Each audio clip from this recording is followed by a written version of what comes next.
Good morning, YouTube. Happy Friday. Yesterday I had this amazing mastermind session with a good friend of mine by the name of Avi Ben Huda, who works for Coverager.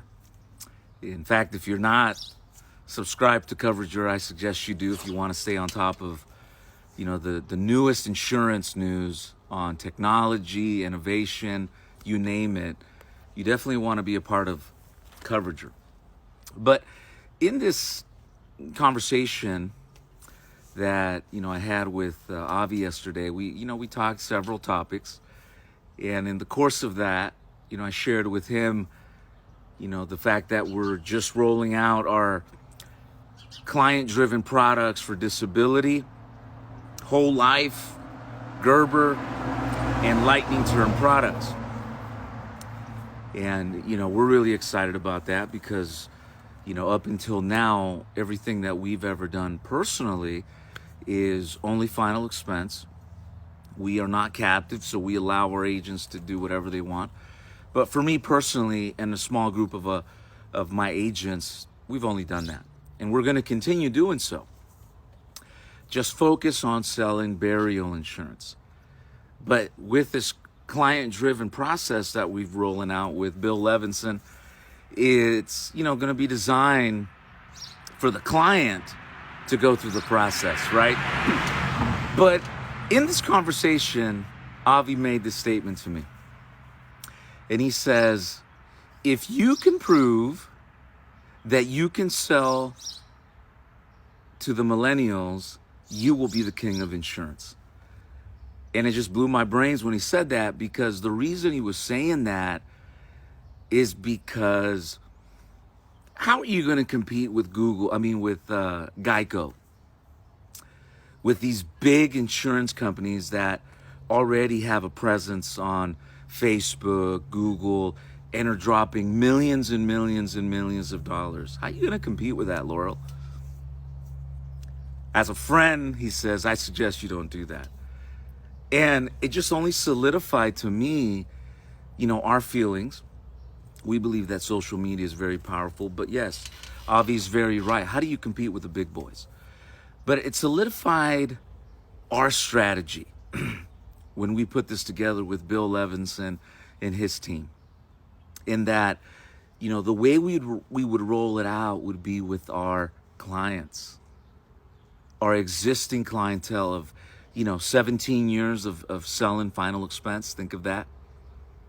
Now, some of my clientele, obviously, have some agreements in place that we don't service policies, but for thousands of other folks that we have in our system that pay a final expense policy every single month, we follow up with as well as ask for referrals.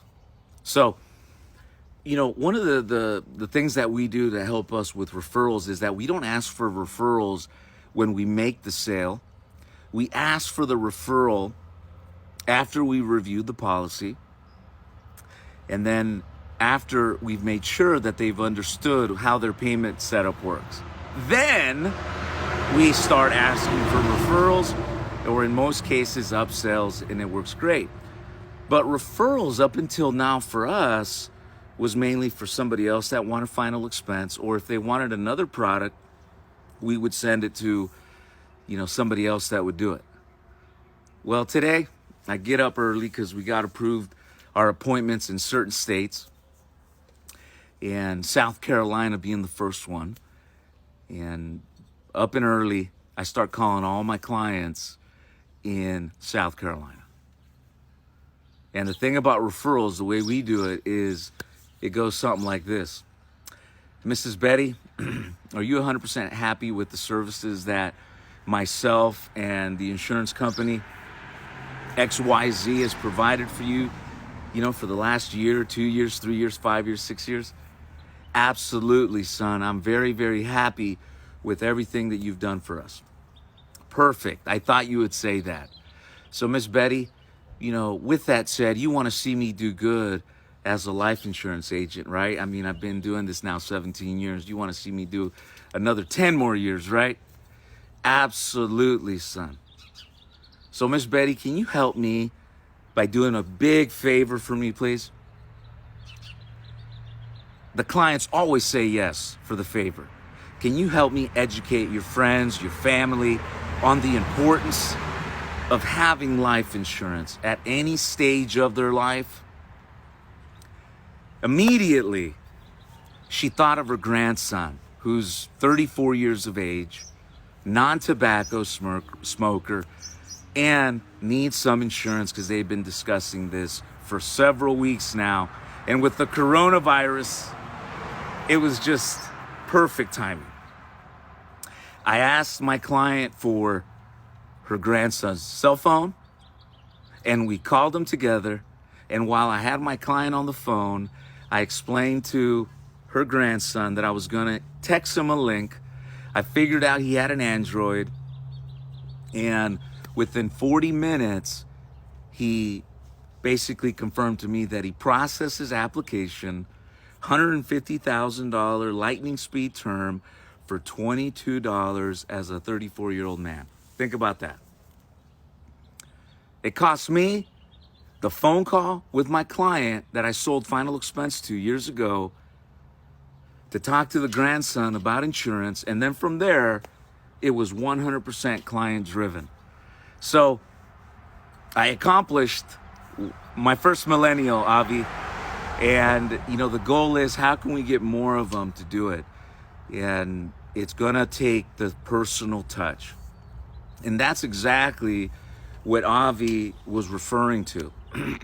That you can have all the money in the world, you can dump it in Facebook and paid advertising, but you still have to have the personal touch in order to convert the application. In this case with me this morning, I had my existing client from Final Expense helping me with their grandson for this term policy.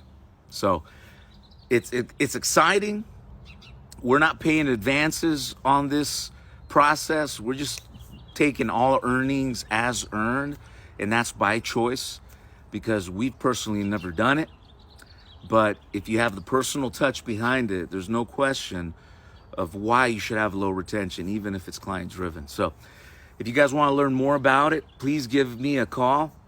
And again, if you haven't subscribed to Coverager, I encourage you to. Avi Ben Huda and his sister Sheffy really put out some amazing content that gets people thinking of where the industry is going. So congratulations to them. So you guys enjoy your weekend and see you guys at top. Peace.